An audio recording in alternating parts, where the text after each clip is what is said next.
dieron. Es decir, había un llamado pues que podía, que en su momento, Juan, yo creo que generó muchísima expectativa y por lo tanto es apenas comprensible que todos los muchachitos prevalidos de ese entusiasmo natural de los niños, y mucho más si existe de por medio una campaña de persuasión, tal vez de seducción. Es lógico que los muchachitos se van a apuntar. Pero que era una época, Juan, en la que desafortunadamente, digo desafortunadamente para los cristianos, prácticamente habían fracasado, que ya varios intentos, varias veces habían fracasado, y las cruzadas a todas luces eran un fiasco para los cristianos. Obviamente que seguía ese bendito entusiasmo por ir a Tierra Santa para expulsar a los moros de los lugares santos, en este caso de Jerusalén. Pero aparte de la primera cruzada, en la que estaba involucrado Hugh de Champagne, Godofredo de Bouillon y otros tantos, que fueron los que llegaron ahí antes, yo creo que fuera de esa cruzada realmente las demás habían sido un fracaso, incluido la de Ricardo Corazón de León, pues con Federico Barbarroja, que acuérdese que eso terminó en tablas, y como no pudieron hacerse daño entre Saladino y Ricardo Corazón de León, simplemente, como dirían ahora los jueces de las encuestas y también de las elecciones, había un empate técnico. Ninguno de los dos pudo vencer al otro, entonces dijeron: no dejemos la cosa de ese tamaño, usted permítame que los peregrinos entren a Jerusalén y nosotros, pues, te quédese ahí, nosotros nos vamos. Y en efecto eso fue lo que hicieron, exceptuando esa cruzada. Las demás todas, es decir, incluida esa también, yo creo que para los cristianos, o en este caso para los católicos, tuvo que haber sido un fiasco. Innegablemente que tuvo que haber sido un fiasco. Lo que pasa es que la más afortunada para los católicos fue la primera porque entraron a Jerusalén. Sí. Afortunada en el sentido, digamos, figurativo de la guerra, porque de resto a mí me parece la más desafortunada, eso de llegar allá y pasar a cuchillo a todos los habitantes, sin contemplaciones de ninguna especie. Me parece algo terrible, algo pues que todavía uno no alcanza a comprender cómo dentro de una religión que predica el amor y predica la tolerancia y todas estas cosas, se entre a saco a una ciudad y se mate a sus mujeres, niños y ancianos de la manera más inmisericordia. Pero tal vez la cruzada más afortunada en otros sentidos, en el sentido de acuerdo civilizado, fue la tercera. La de Solimán y Ricardo. Exacto.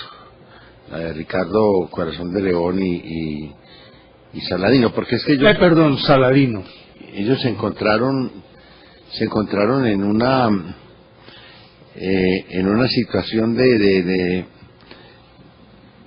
digamos, de tablas, como usted decía, de empate, y entonces prefirieron dialogar y prefirieron conversar, y son tan de buenas que se encuentran con un hombre completamente civilizado, magnánimo por encima de cualquier cosa, que en vez de hacer lo que hicieron los cristianos en la primera cruzada, lo que hizo fue brindarles la oportunidad de que sobrevivieran, les dio tierra, les dio oportunidades, y además mantuvo un diálogo permanente con el líder de los cristianos, que fue Ricardo Corazón de León. De ahí se cuentan muchas anécdotas pues famosas. Una de ellas, cuando Ricardo Corazón de León, en uno de esas tenidas que había entre él y Saladino, él le dijo: el hierro inglés es el más fuerte del mundo, es lo más poderoso que hay. Entonces mandó poner una barra de hierro entre dos burros y sacó su espada.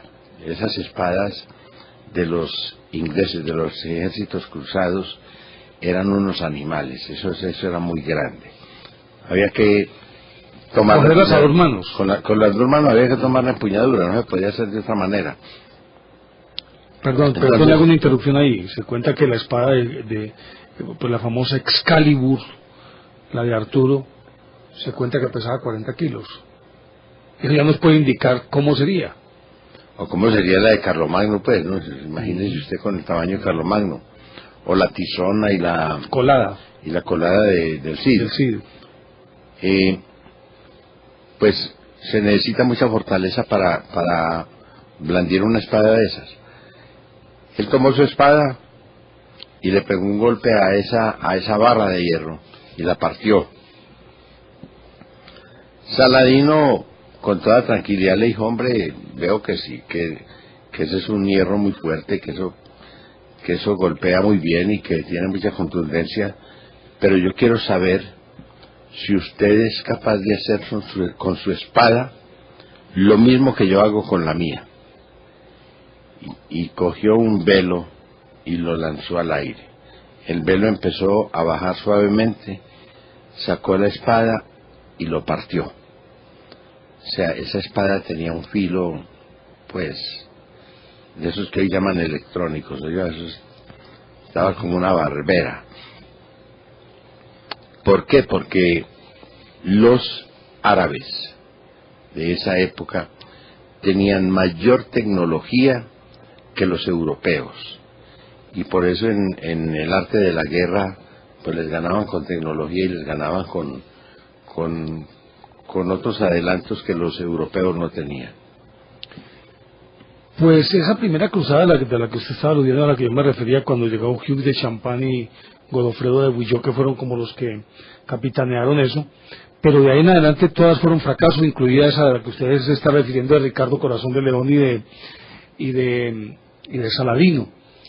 Pero resulta que como en Europa existía la fiebre por las guerras, y entonces asumían que las cruzadas no solamente eran una empresa noble y altruista, sino que al mismo tiempo era una empresa bendecida por Dios, y por lo tanto si pertenecía a Dios, el éxito estaba asegurado y había que sacrificar hasta la vida, que eran profundamente religiosos, vivían en plena Edad Media.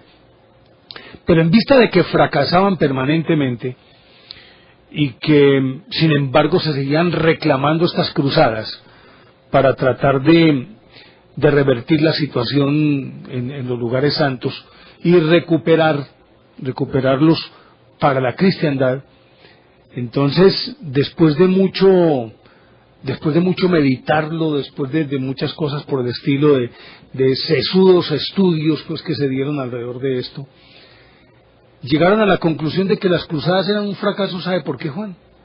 Porque se suponía que los hombres que hacían esa guerra eran impuros, estaban en pecado, y por lo tanto no eran bien vistos por Dios ni apoyados por Él.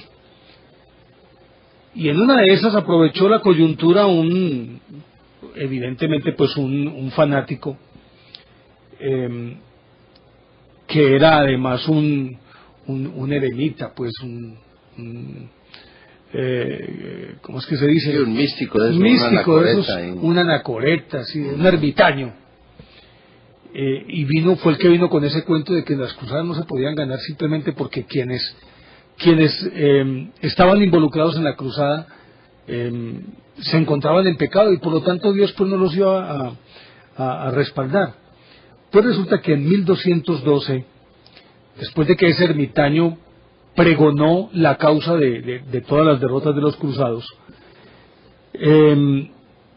dijo que para poder ganar había que hacer esa cruzada con gente que no tuviera pecado, gente que fuera pura.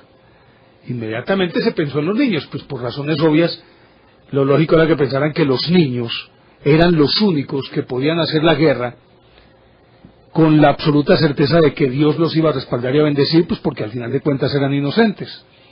Aprovechando aquella coyuntura de lo pregonado pues por el ermitaño en cuestión, apareció un muchacho muy entusiasta que se llamaba Nicolás. Y Nicolás decidió recorrer toda Europa para ganar adeptos y recoger niños que se apuntaran a la cruzada. Y en el año de 1212, 40.000 niños se alistaron pues para la guerra. Se alistaron para la guerra bajo los pendones del papado y capitaneados por este Nicolás. Y salieron de distintos países. Salieron, por ejemplo, vea, desde Francia, desde Alemania, de los Países Bajos. Recogieron a todos estos muchachos y salieron hacia la Tierra Santa, y a esta cruzada se llamó la Cruzada de los Niños. Llegaron al puerto de Marsella y entonces se embarcaron en el viaje. Y resulta que, de acuerdo con el texto que tengo aquí, en el viaje, por razones obvias en barco, y unas travesías que podía durar, una travesía de ahí, de Marsella a Tierra Santa, podía durar perfectamente 6 meses, 8 meses, hasta un año, porque había que hacerlo una parte por tierra, otra parte en barco. Pues cuando se embarcaron, muchos de los niños perecieron porque nunca habían montado en barco, no sabían qué era eso. Y luego la moral de los muchachitos se fue diluyendo, y entonces, en vista de que iban rumbo pues al sacrificio, el Papa Inocencio III hizo un llamado para que los niños se devolvieran. Pues el tal Nicolás, con una encendida fe, no quiso dar su brazo a torcer, pero muchos de los niños sí se quisieron devolver. Pero resulta que otra vez el mar se engulló, no sé si 2 o 3 barcos, que eran 40.000 niños, 2 o 3 barcos, y todos perecieron.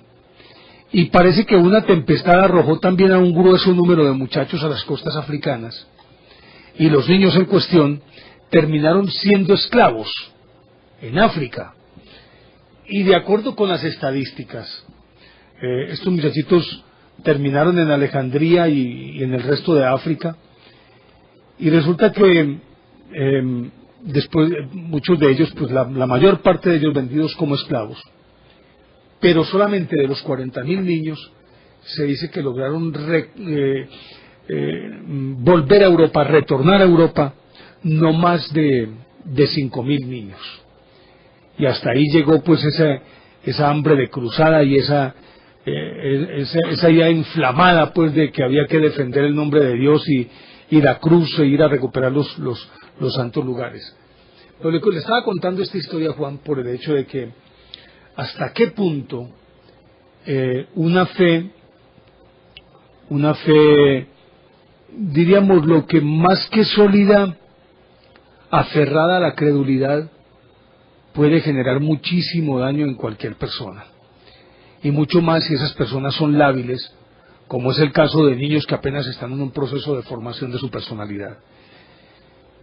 Y entonces, prevalidos de la buena fe, de buenas intenciones, pero evidentemente impreparados para una empresa de estas características, y mucho más que no tenían herramientas para enfrentarse a los rigores del clima, de las marchas tan pesadas, de todas esas cosas, obviamente que tenían que fracasar. Es cuando uno se pregunta hasta qué punto personajes como este Nicolás y aquel ermitaño del que estaba hablando, pretendiendo supuestamente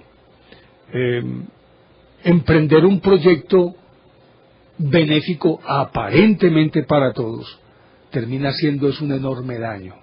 Yo creo que a eso se llega a través del fanatismo, Juan. Pero siempre se ha utilizado al niño y al ignorante para difundir ideas políticas o religiosas, o simplemente para embaucar o para engañar, ¿no? Siempre el público más apropiado para este tipo de charlatanes, pues por lo general son aquellas personas que no tienen ninguna oportunidad de defensa, o que no tienen argumentación o contraargumentación para lo que les están inculcando. Ese es un caso muy común, ¿no? El caso, por ejemplo, de fanatizar los niños forma parte de todo un sistema. Yo recuerdo, por ejemplo, como contaba usted lo que ocurrió en la Alemania Democrática. En la Alemania Democrática pasó eso, y a los niños los convertían en espías de sus papás. Al otro día ellos iban y contaban en el colegio todo lo que había pasado en la casa la noche anterior, con una ingenuidad y una inocencia pues que no podía juzgarse como mala o como perversión, sino simplemente como un condicionamiento. Mire, por ejemplo, en Bulgaria a los niños los acostumbran a soportar el dolor, y allá les extirpan las amígdalas sin anestesia, porque les hacen creer pues que ese es una fortaleza, es algo que se adquiere, eso es algo que los hace muy resistentes y muy capaces frente a las digamos contingencias o a las dificultades que se le pueden presentar en la vida. Lo someten simplemente a una dieta de yogurt y pare de contar. Pues hombre, eso puede ser como educación, puede ser interesante, no sé, para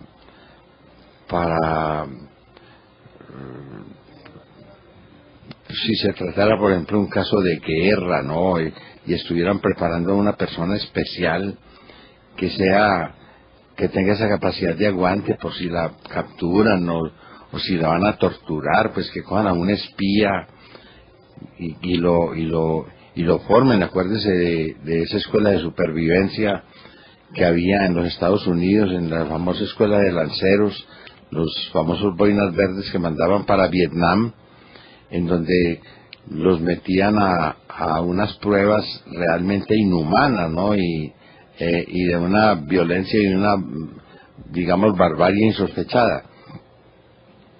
Pero tomar a un niño ingenuamente que no tiene, pues, no está comprometido con nada, ¿no? E inculcarle primero que todo el odio. Segundo, el fanatismo, la creencia acendrada en algo, en alguna idea política o religiosa, pues es una utilización perdón, Juan, más que acendrada, yo diría que empecinada. Sí, acendrado pues es profundo, ¿no? Algo que va hasta los tuétanos, y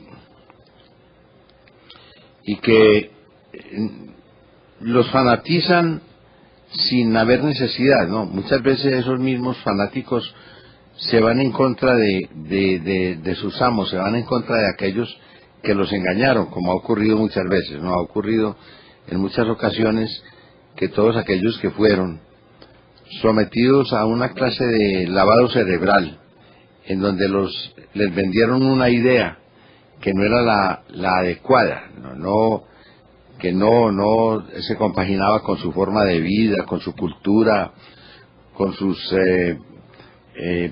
preferencias, con sus tendencias, con todo eso, pues entonces resultan volcándose en contra del que así los engañó. El caso para mí, uno de los casos más típicos fue el de los emperadores romanos, aquellos a los que el mismo pueblo pues acabó precisamente porque los habían engañado. Pero así reciente tenemos la historia de Mussolini, que después de haber arrobado, ensimismado al pueblo italiano con un nuevo imperio, ¿no? Él hablaba de un nuevo imperio italiano, o sea, una nueva Roma, buscando para colonias en el África, por Dios, hombre,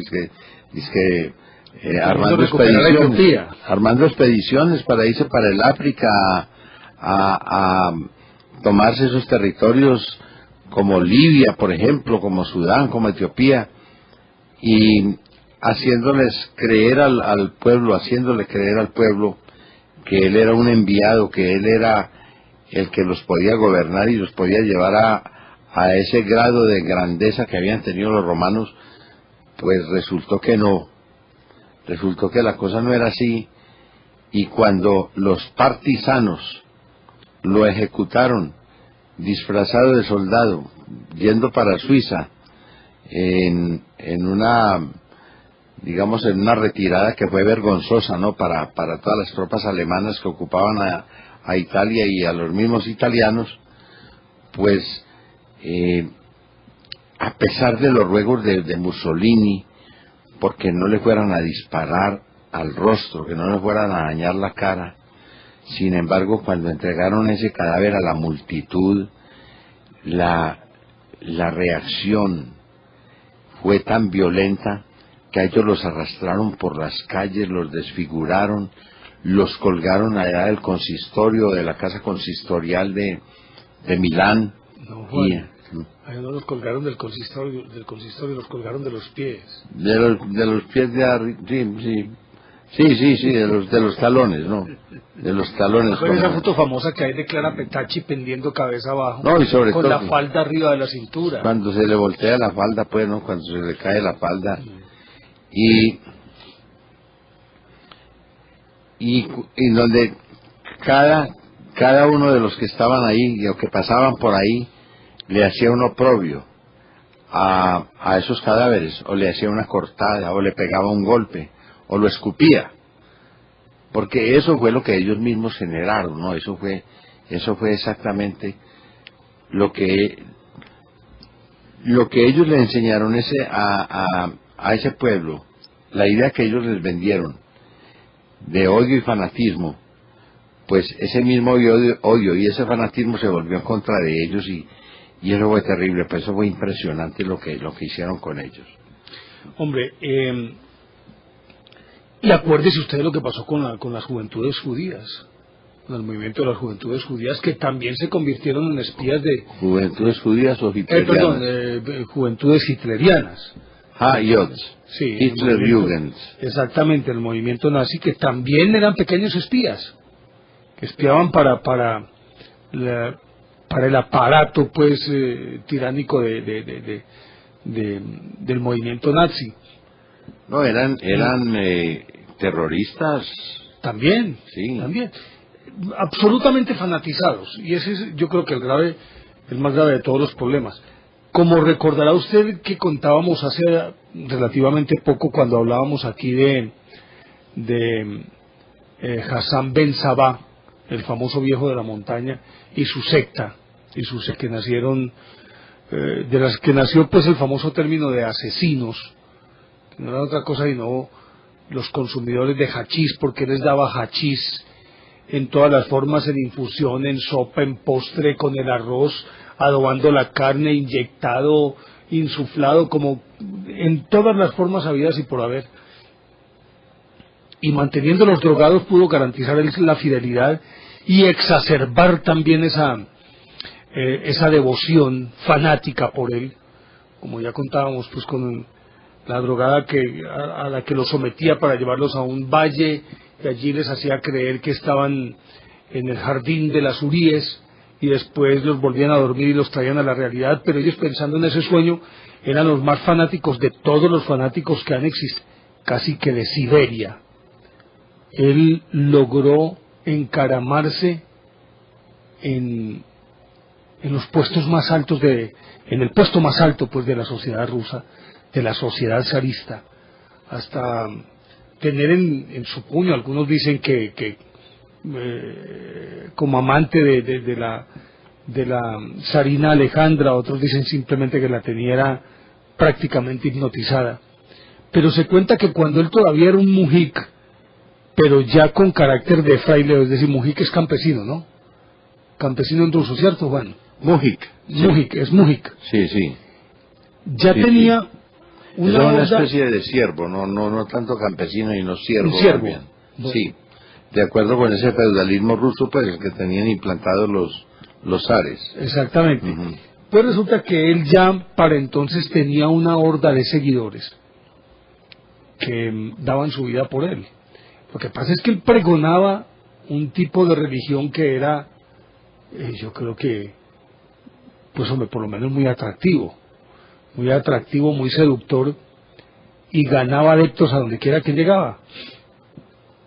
Él sostenía que si Jesús nos había venido a redimir, su sacrificio tenía que valer la pena.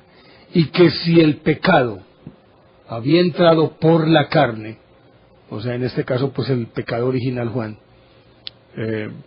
había entrado por la carne, era por la carne que tenía que salir. Y mientras más grande fuera el pecado, más grande y mayor valor tenía la redención. Y entonces por eso él pregonaba que las orgías, en las que obviamente pues había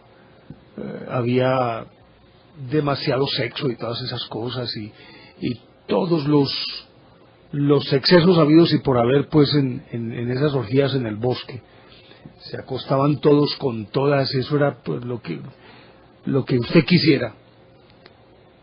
Pues decía que esa era la mejor forma de ser redimidos por Jesús, a través de la carne por la cual había entrado el pecado, por esa misma carne tenía que salir. ¿Y cuántos adeptos ganó? Me contaron inclusive que vos en un momento de tu vida fuiste seguidor de Rasputín y todo. ¿Sabes lo que me contaban a mí? Pero de Rasputín Guevara. No, Rasputín, Grigori Efimovich. Y entonces... No, ese era muy... Entonces mira hasta qué punto llegaron los fanáticos que inclusive podían agredir y hasta matar por orden suya. Y le menciono algo más. Recuerda el Ku Klux Klan. No. Sórdida y nefasta organización que, entre otras cosas, fue creada, el gran maestre fue Albert Pike, el más grande masón que tuvo Estados Unidos, y se dice que uno de los más reconocidos integrantes de los Illuminati y todas esas cosas, y parece que fue el gran maestre de varios de los presidentes de Estados Unidos, y él fue el creador del Ku Klux Klan. Y hasta qué punto ese Ku Klux Klan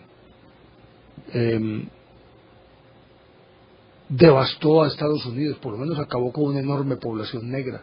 Acuerde que a finales del siglo XIX, a principios del siglo XX, los quemaban en carne viva como si fueran los famosos bonzos de Vietnam, ¿se acuerda?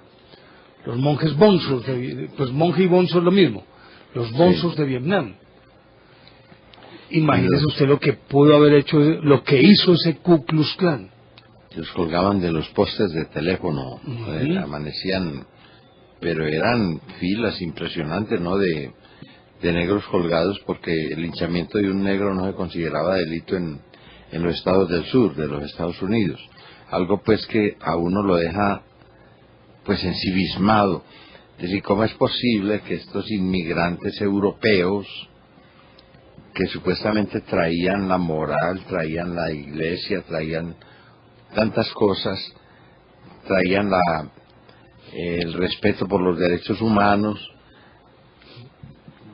pues cometieran esa clase de atropellos y no defendieran sino los derechos humanos de ellos, nada más? No, los de los otros no les interesaban, los otros no tenían derechos humanos, y dieron lugar a una discriminación pues aberrante, absurda, en donde el negro valía menos que nada. El negro no tenía ningún valor en una comunidad pues que supuestamente iba a ser una comunidad libre de negros, pero lo necesitaban, que era lo más grave. No podía vivir sin ellos. Entonces, mira hasta dónde puede llegar el bendito fanatismo. Pero no se sabe cuál es peor, Juan. Anoche estábamos hablando de tolerancia y obviamente al hablar de tolerancia tenemos que, para llegar a la tolerancia teníamos que hablar de la intolerancia. Y la intolerancia política o el fanatismo político ha sido el causante del derrumbamiento de muchos imperios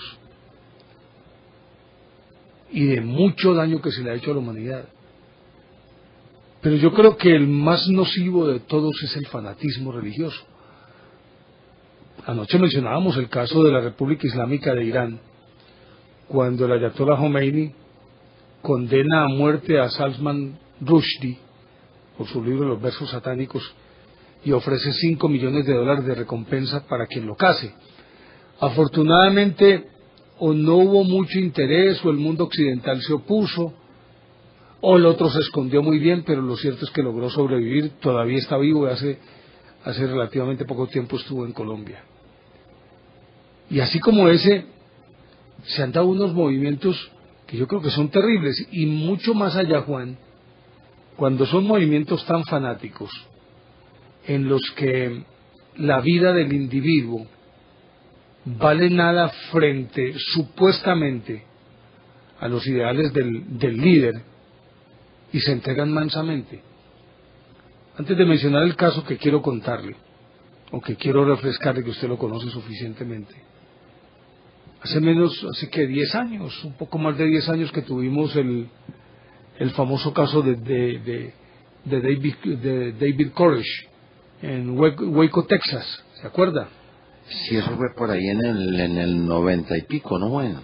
Sí, acuérdese, general de 3 soles, la mujer que era, ¿cómo era que llamaba, hombre? La secretaria de Estado, hombre, ¿cómo era que llamaba? Fitzpatrick, ¿cómo era? Fitzpatrick o algo así, ¿no? Sí. Marlene o Arlene, algo así. Y acuérdese lo que ocurrió, cómo fueron sacrificadas 84 personas en Waco, Texas.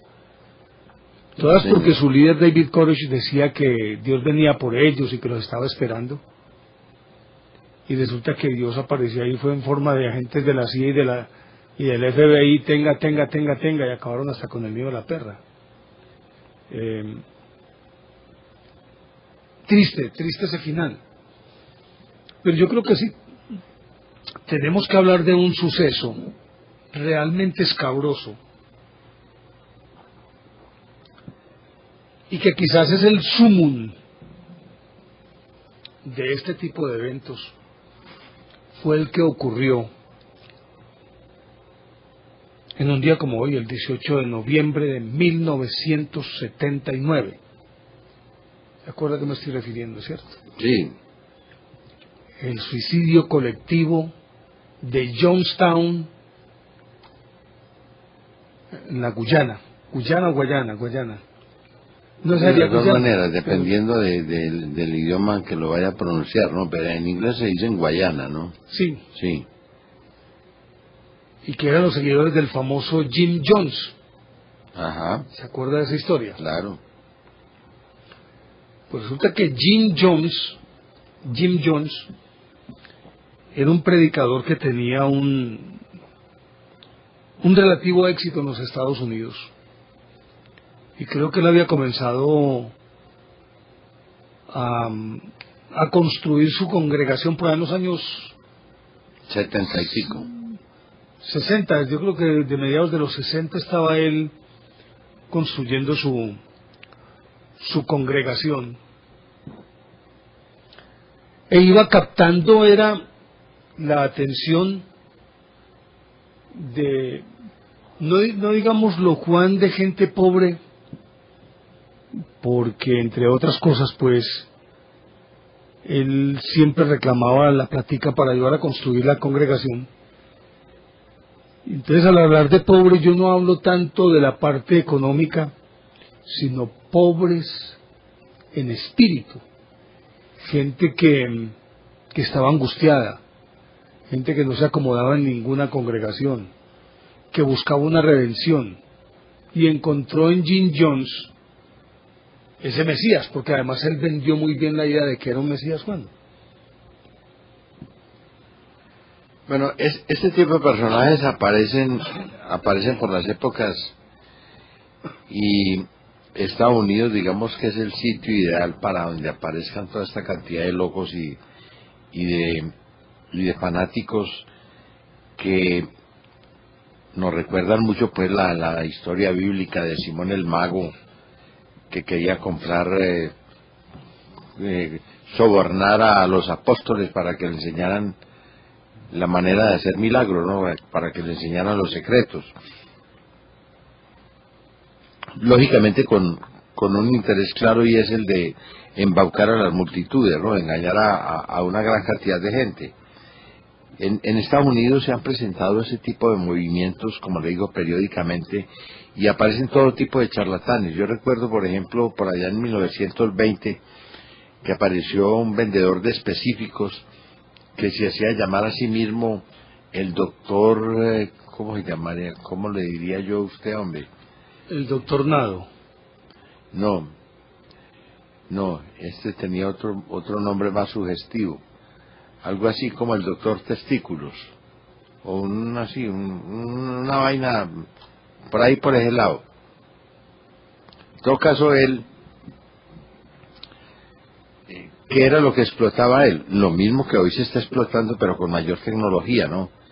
Y era que mucha gente, pues, cuando empezaba a perder su vigor sexual, cuando empezaba a perder su interés o su motivación por el sexo, él andaba vendiendo específicos para levantar la potencia sexual, y en casos en donde, por ejemplo, yo no sé si él tendría una licencia para ejercer la medicina, pero decían que sí la tenía, y muchas veces él tomaba, por ejemplo, a esos ricos de provincia que querían seguir disfrutando del sexo, pues decir que querían mantenerse en buenas condiciones para practicar el sexo, que es digamos, el personal más sensible a todo este tipo de engaños. Entonces él les decía que les iba a trasplantar unas gónadas de chivo.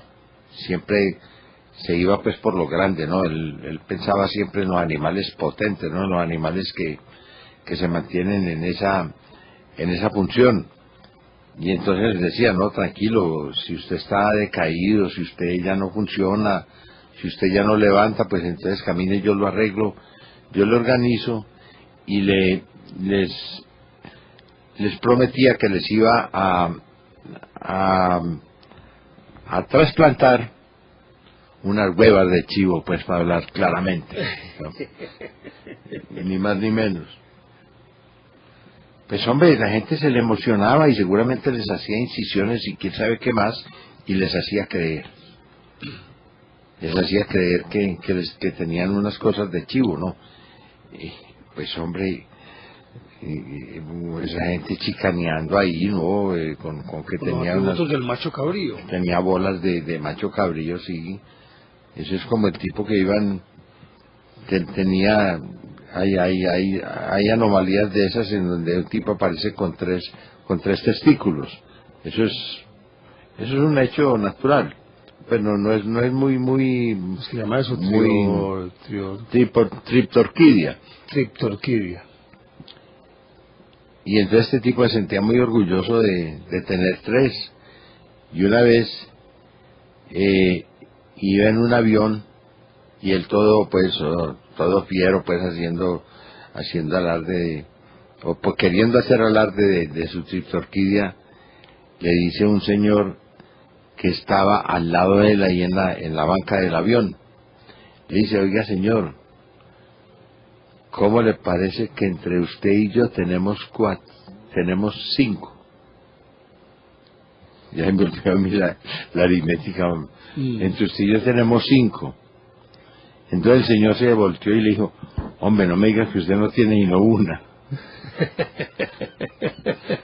Entonces le quitó el ruido. Pero bueno, eso lo hacía este charlatán, como le digo, el doctor Chivo, pues, o el doctor Gónadas, o el doctor Cosas. Bueno, de manera que no creo que sea únicamente los Estados Unidos. Lo que pasa es que en Estados Unidos, el tema que estábamos tratando ayer, de la libertad religiosa, de la tolerancia, que abrió el campo para que fueran disidentes de muchas religiones, pues entonces también abrió el campo para que muchos charlatanes se metieran a esas zonas, claro, e hicieran de las suyas. Claro. Y si no, mire, por ejemplo, ese reverendo Mon, ¿cuántos adeptos tiene?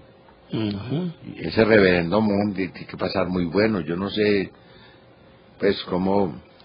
Tiene varias esposas y quién le controla los ingresos a él y todo eso, ¿no? ¿Cómo? Pero es que en el caso de Jim Jones, obviamente que el caso del reverendo Moon es un caso muy reconocido y extrañamente tolerado y aceptado, y nadie dice nada, todo el mundo lo critica, pero nadie dice absolutamente nada. Pero en el caso de Jim Jones, es que a más de todo esto, a más de ser un hombre muy amante de la plata, creo que él era un sociópata y tenía, no sé, delirio de persecución y todas esas cosas, que yo creo que es apenas lógico que suceda así. Y seducía a familias enteras y pregonaba que se debería volver a la forma primitiva de la comunidad cristiana, es decir, viviendo todos en común, y todos los bienes, como los menonitas, y todos los bienes también eran propiedad común. Obviamente que esa propiedad común la administraba el reverendo Jim Jones, como es apenas lógico. Y parece que abusaba también de las mujeres y tenía su propio harén, mujeres esclavas sexuales de él, aparte de las que supuestamente eran titulares, eran sus esposas titulares, y los niños también pasaban a formar parte de las pertenencias del grupo. No era ni siquiera que los niños pudieran tener una familia y crecer normalmente, sino que pertenecían al grupo, y él, en su sabiduría, podía asignarles niños a otras familias, quitándoselas a las familias genuinas y asignándolas a otras familias. En fin, el tipo llegó un momento en que se convirtió en el dios de la secta, pero cuando la ley empezó a ir tras sus huellas, por evasión de impuestos, por enriquecimiento ilícito, digámoslo en los términos que lo conocemos nosotros aquí, el hombre se sintió supremamente amenazado, porque además tenía un delirio de persecución impresionante. Se sintió amenazado, y entonces... Esa es característica esencial de esos locos hombres. ¿Cierto que sí? Sí. Es inherente como la personalidad de ellos. Completamente. Y entonces dijo, no, tenemos que irnos de aquí. Y se fue, y en la Guayana, se compró, bueno, una cantidad enorme de hectáreas. Tierra yerma, pues, tierra Sí, salvaje, claro, ahí, claro. ¿no? Tierra Selvática. barato. Sí. Entonces compró un montón de hectáreas y decidió que allá iba a construir la aldea de Dios, la única que se iba a salvar de la ira divina. Y empezó a traer gente y a venderle la idea que era allá donde deberían estar. Y los seguidores, pues sus prosélitos, que creían ciegamente en él, dijeron, entonces vámonos por allá. Si el maestro lo dice es porque es cierto. Y acuérdense que se fueron para allá y construyó unas ramadas en las que habitaban familias enteras. Y muchos de los familiares de estas personas que se habían quedado en los Estados Unidos, entonces denunciaron que habían sido raptados, porque de ellos no se volvió a saber. Y realmente la aldea todavía estaba en ciernes, porque, como le decía, todavía vivían en ramadas construidas artesanalmente. Y recordará usted que el gobierno de los Estados Unidos, el Senado de los Estados Unidos, envió una comisión presidida por el senador Jim Ryan. Y Jim Ryan, con su gente, llegó allá a Johnstown, que así se llamaba, en noviembre de 1979, a hacer una visita y una inspección de rutina a la que tenía derecho a hacer un legislador cuando de conciudadanos se trataba. Y llegó allá Y parece que Jim Jones como que les había lavado muy bien el cerebro a sus prosélitos para que aparentaran que vivían en un verdadero paraíso. Pero como es apenas lógico, Juan, unos cuantos ya tenían una sospecha, como decía un juez de un pueblito aquí, una sospecha comprobada. Una sospecha comprobada de que algo raro estaba ocurriendo y que algo raro iba a ocurrir. Y como ya el tipo, creo inclusive, Juan, no sé si lo recuerdas, creo que él ya había tendido alambradas alrededor del campamento y era prácticamente un campo de concentración. Eso ocurre también con ellos. No solo la entrada, sino que es que lo primero que consiguen es esbirros. Es decir, su fuerza y su capacidad de sometimiento está precisamente en los esbirros que ya llegan al uso de las armas y de la fuerza para poder mantener su cuento, para mantener su engaño. Eso es lo primero que hacen, ¿no? Recuerde que David Koresh reunió a la gente en un granero, pero eso era una casamata, eso tenía armamento de toda clase. O sea, eso era para ir a la guerra. Y usted sabe que en Estados Unidos el arma de fuego forma parte de la canasta familiar.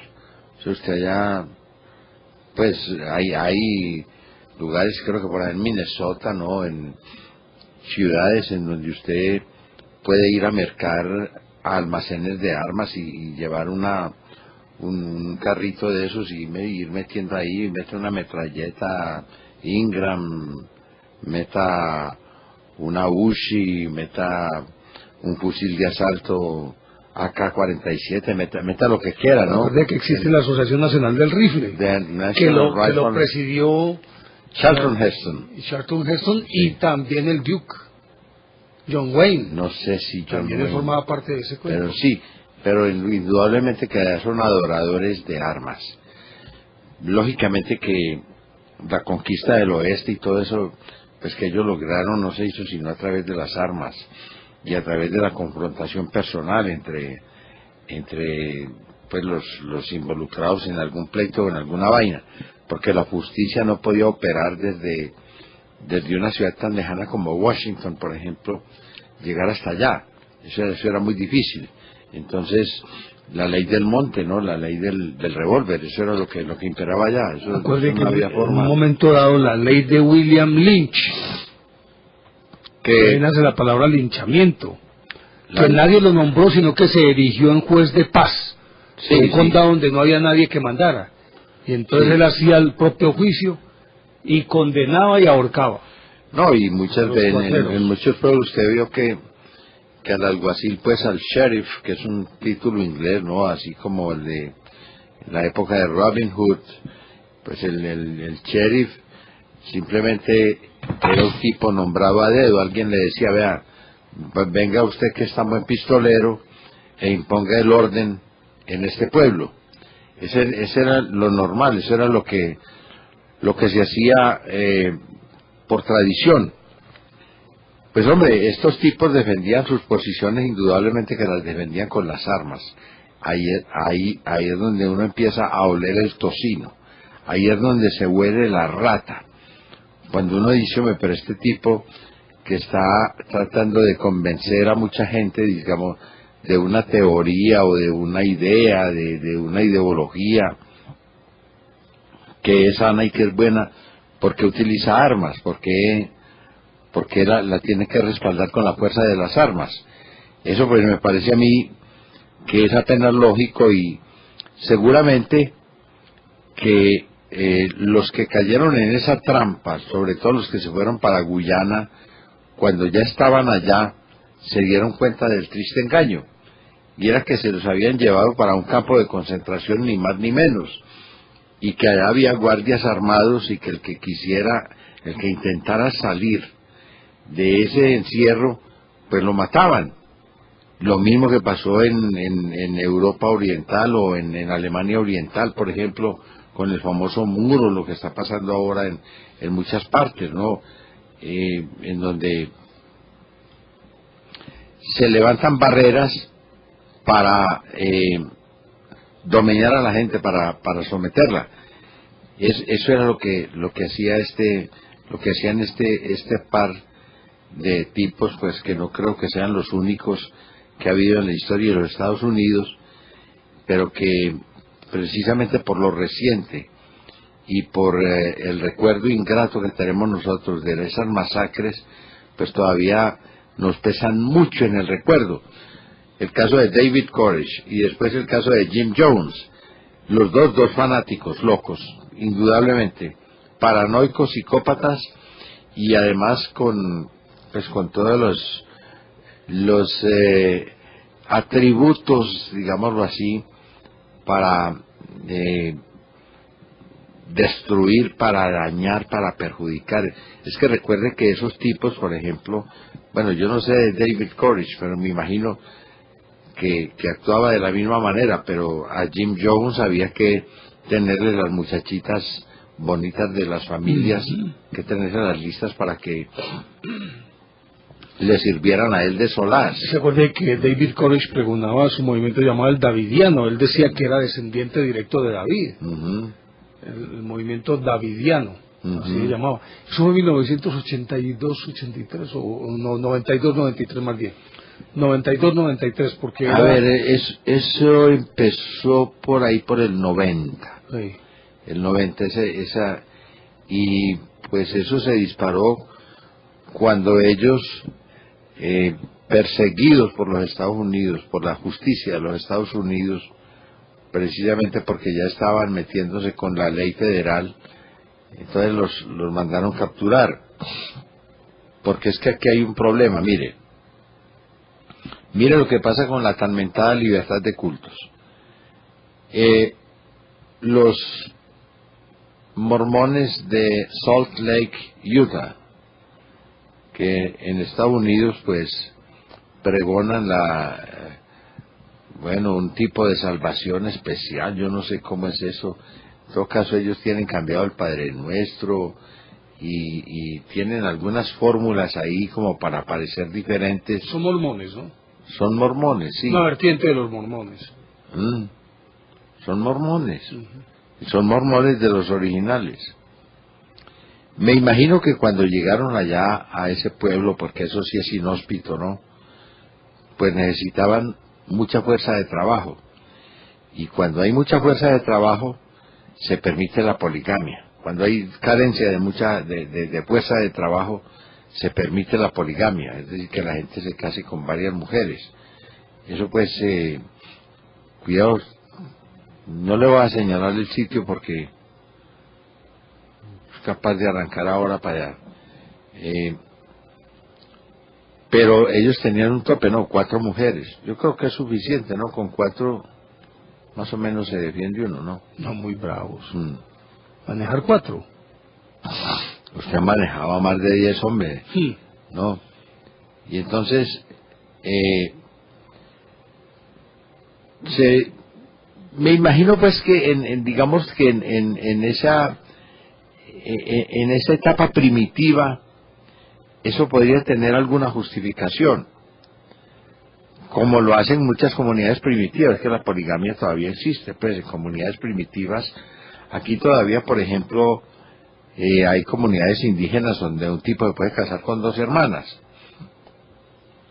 perfectamente sin problema.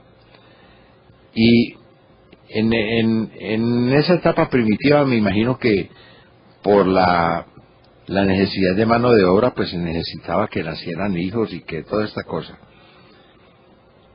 Pero eso ya, cuando se entra a un mundo moderno, en donde aparecen todas esas leyes pues de defensa, etcétera, de la dignidad de la mujer, porque ahí muchas veces se puede ver vulnerada la dignidad de la mujer, pues eso ya se volvió prácticamente contra la ley.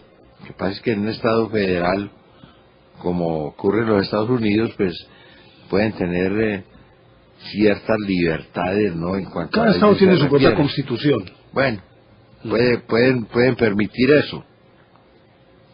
Sin embargo, El escándalo se armó porque una muchacha que estaba destinada para casarse con un pastor de esos o con un tipo de esos que tenía influencia, se enamoró de un soldado, un muchacho que salió a las filas y entonces se enamoró de él y dijo, yo ya no me caso con este viejo, a mí es que me gusta este pelado, Cuca, ¿no? Con toda la razón, ¿no?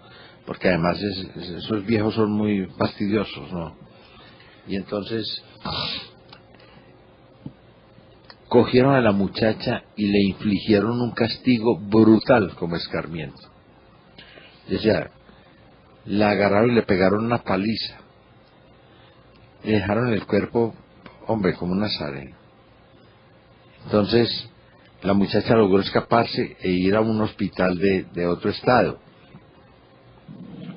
Allá la atendieron y llamó la atención sobre lo que estaba ocurriendo en esa comunidad, porque eso siempre lo hacen en círculo cerrado, eso siempre lo hacen en capilla.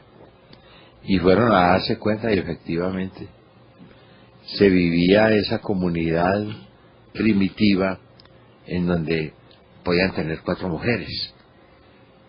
Y es más, las mujeres se sentían felices de ser las esposas se consideraban hermanas de un fulano tal y no, hombre.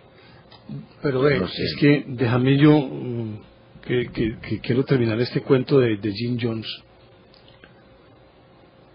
y todo esto está relacionado una cosa con otra porque son distintas facetas de ese mismo fanatismo.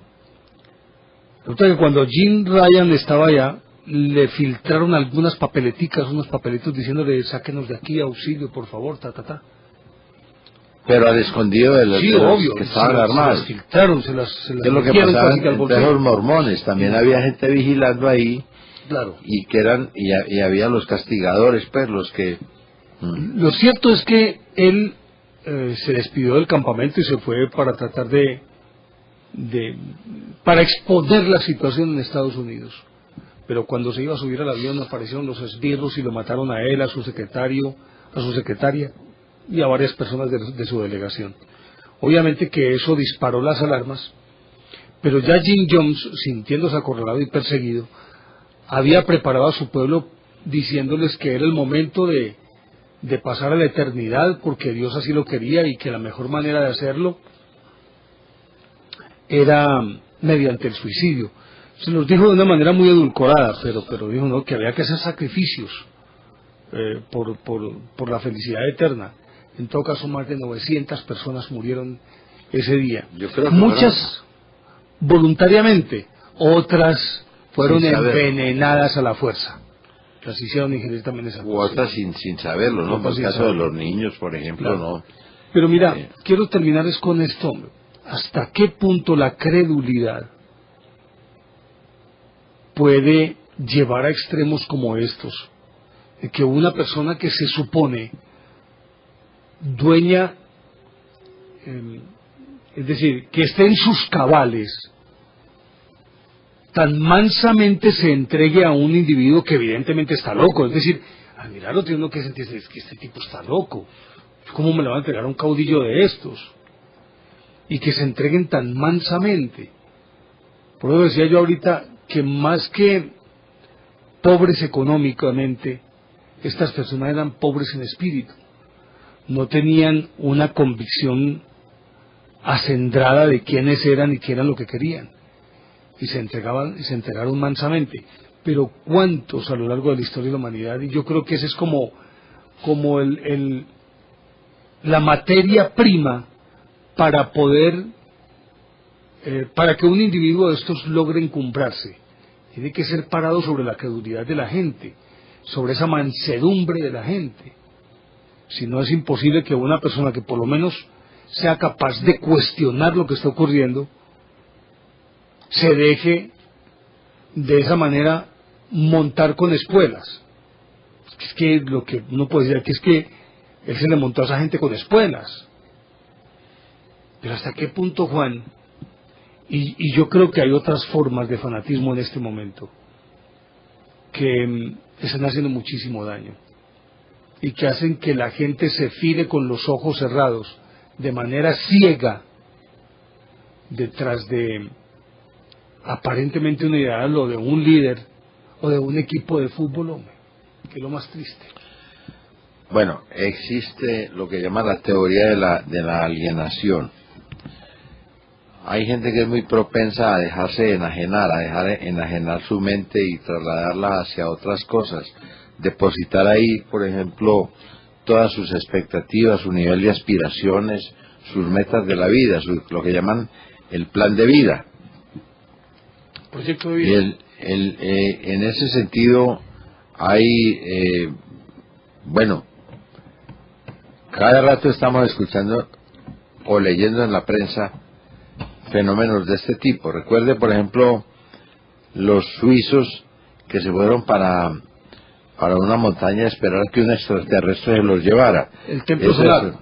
Es el templo solar. Bueno, eso no vaya a creer que estamos tan lejos de eso, Néstor Armando. Y un suicidio también de 39 personas. Sí. Si a usted le dicen, por ejemplo, que vaya a la Gran Pirámide, allá a Tenochtitlán, y que se suba, ¿no? Porque a mí me ha tocado, ¿no? Y usted ve un poco de gente adorando, pues, es que recibiendo las vibraciones, ¿no? Y alzan las manos así, y se ponen así. Usted hace eso. Usted hace lo mismo, yo hago lo mismo, pues yo lo hice. Mejor dicho, yo lo hice. Yo puse mis manos, las levanté y me puse a recibir las vibraciones. ¿Por qué? Pues por el poder motor de las imágenes. La imagen tiene una capacidad de moverlo a uno, así sea inconscientemente y de una manera irracional. Por ejemplo, un tipo que es fumador ve que otro enciende un cigarrillo, pues inmediatamente él, sin pensarlo, saca sus cigarrillos y probablemente él encienda también un cigarrillo. Si usted bosteza y otra persona lo ve, la otra persona bosteza. El bostezo es contagioso. Es el poder motor de las imágenes. Eso está bien tratado en psicología, ¿no? La fuerza que el grupo ejerce sobre el individuo. No tanto el grupo, la imagen, la representación o el simbolismo, esa cosa que lo mueve a usted. Entonces, ¿qué hacen estos tipos? Crear imágenes para poner a la gente a vibrar a ese mismo ritmo. Y crean sus símbolos, crean, digamos, su especie de talismanes o de liturgias, rituales, de manifestaciones. Usted sabe que no hay religión que no tenga un ritual. Yo creo que ni los mismos hindúes, ¿no? Los hindúes que son tan dedicados a la meditación, ellos tienen rituales que son internos y externos. Por ejemplo, el ritual interno, el más común de ellos es sonoro, el mantram. El mantram es una estimulación sonora para ponerse en un trance, pues, de meditación y todas esas cosas, ¿no? Pero también tienen los rituales externos, todas esas gesticulaciones, lo que hace el padre en la misa, que hace así, o que levanta las manos al cielo, o que Dominus Vobiscum, ¿no? Como hace el Papa y tal, y eso se llaman mudras. Están viéndome, monseñor. No, es que yo fui, yo estuve trabajando en eso. Uh-huh. Sí, entonces esas manifestaciones se llaman mudras, no son manifestaciones externas de una religión. Bueno, estos tipos saben manejar muy bien eso, indudablemente. Entonces cogen a la gente y la alienan. Y además explotan, primero, la ingenuidad y segundo, oiga bien, la culpa. Hay mucha gente que consiguió plata y de pronto la consiguió mala vida. Y entonces a ellos les da por resarcir, por expiar ese pecado de haberse robado una platica por allá o de haber hecho alguna cosa mal hecha para conseguirse esa platica, y entonces se van volviendo de un momento a otro, se van volviendo místicos, ¿no? Y se mantienen para ir rezando, ¿no? Pero eso sí, siguen robando. No hay problema por eso, porque ahí sí se aplica el precepto de que el que peca y roba, ¿cómo es? El que peca y reza. El que peca y roba. El que peca y reza empata. Entonces, para eso sirven también, ¿no es cierto? Para limpiar conciencias que están muy untadas de la injusticia, del hurto, el atraco y la rapiña. Para eso también sirven esos refugios, ¿no?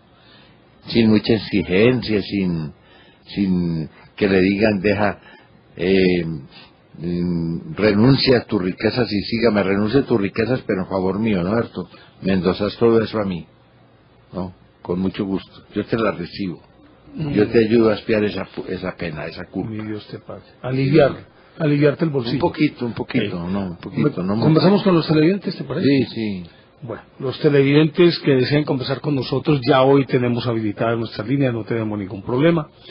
Recuerden que disponen del 381-5454 para llamadas dentro del área metropolitana de Medellín, 851-1170 para llamadas desde fuera del área metropolitana. Y la línea gratuita nacional 018-051-5015. Repetimos, 018-051-5015. Y nos pueden también escribir al correo electrónico elbuota@teleantioquia.com.co. Y pues todos sus mensajes trataremos de darles curso aquí en el programa. Pueden empezar a llamar cuando ustedes lo consideren conveniente, y hoy hablamos qué tan dañino es el fanatismo, hasta qué punto puede destruir la familia, el matrimonio, inclusive el mismo país a los conglomerados. Ya saben entonces nuestros números, pueden empezar a marcar cuando ustedes lo consideren conveniente. ¿Tenemos correos?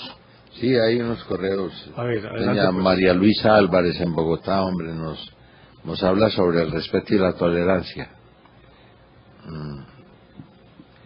El respeto y la tolerancia. Ella dice que estuvo en una reunión de unas feministas, y las feministas decían que la tolerancia pues no era buena, porque al fin y al cabo decían, bueno, es que nos tenemos que aguantar. No, yo creo que la tolerancia va un poquito más allá, ¿no? Simplemente aguantarse a una persona. Tiene que ir más allá. Y no, indudablemente que el respeto pues está por encima de cualquier cosa. Pero bueno, no son virtudes que se oponen, ¿no? Ni que se anulan. Respeto y tolerancia están bien, las dos cosas. Que a veces se quiere hacer como una priorización, una escala. No, pero respeto y tolerancia son dos virtudes que hay que cultivar.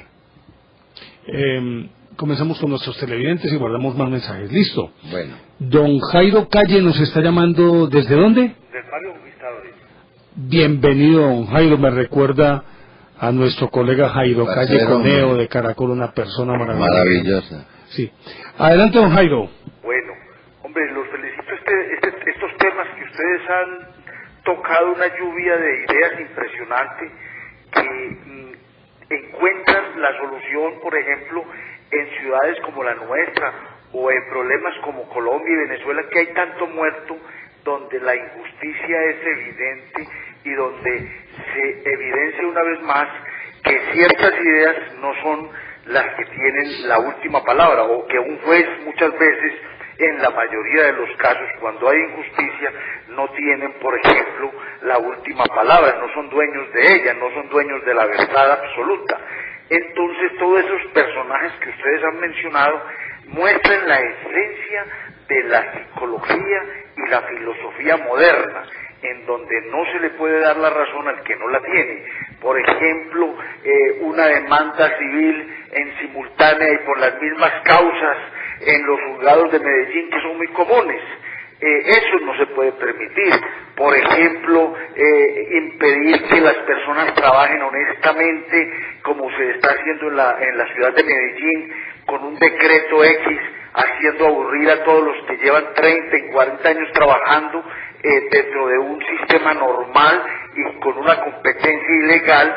Llegan y cierran negocios, empresas, microempresas, etcétera, y haciendo una zozobra por irse contra un candidato X o contra el gobierno de turno. Otro ejemplo es, por ejemplo, el loco Chávez allá haciendo las de las suyas, manejando todo un pueblo, o un alcalde, como en muchas ocasiones en muchas ciudades de Colombia, los vemos haciendo lo que les da la gana con el presupuesto del municipio de Medellín, el impuesto de todas las personas, por decir algo. Estas cosas son evidentes y se notan, y a los ojos de todos nosotros no tenemos casi acceso a la solución, porque usted va, por ejemplo, al Consejo de Medellín, no lo dejan entrar, en la Asamblea Departamental casi que no se puede ni hablar. Es casi imposible detectar quiénes son los culpables, porque la justicia no opera y la equidad no existe. Existen preferencias, grupos de amigos, rosqueros, etcétera, a nivel de municipio. Y cuando hay un presidente, por ejemplo, como el que tenemos ahora, un tipo berraco, echado de para adelante, todo el mundo trata de desacreditarlo, mandando sus decretos a cerrar negocios y a tirar a todo el mundo encima. Es el único país donde se ha progresado en libertad como en ningún otro, pero tampoco hay excesos de libertad que le pueden tomar, por ejemplo, funcionarios públicos, de hacer unas exigencias, por ejemplo, hacer dos lavamanos en 1,5 metros. Por ejemplo, yo conozco consultorios que les están haciendo hacer lavamanos en 1,5 metros. Es decir, tiene el oftalmólogo un lavamanos ahí, y a 1,5 metros tiene que hacer otro. Es decir, una cosa ilógica. Por ejemplo, un local con 4 metros, hay que poner vía de acceso y vía de salida, ruta de evacuación, una cantidad de cosas de sentido común. Entonces yo no sé de dónde sacan esas ideas y por qué las obligan a hacer cuando hay una sola puerta en un local de 3 metros y el local es de 4 metros. Me imagino pues que todo el mundo sabe por dónde tiene que entrar y por dónde tiene que salir. Entonces son cosas de sentido común, y ustedes han tocado el tema importante, es la esencia de la psicología, es decir, de dónde sale ese sentimiento patriótico para poder gobernar, para poder hacer, para poder tener una sociedad justa, equitativa. ¿Cómo vamos a obligar nosotros a ir a una persona al campo a darle, por ejemplo, 1 hectárea de tierra y no le gusta cultivar? Si le gusta es estar aquí en el campo de la administración de empresas, sistematización, ingeniería mecánica, etcétera, etcétera, cantidades de cosas que no tienen que ver con el campo, porque creen que el que es pobre es porque no tiene tierra. Realmente el que es pobre, lo que decías tú ahora, el que es pobre es un pobre de espíritu, porque no tiene conocimientos, porque no quiere, porque no ha tenido oportunidades, o porque no le da la gana de haber aprendido, o porque no le enseñaron a aprender, que es la causa real de las cosas.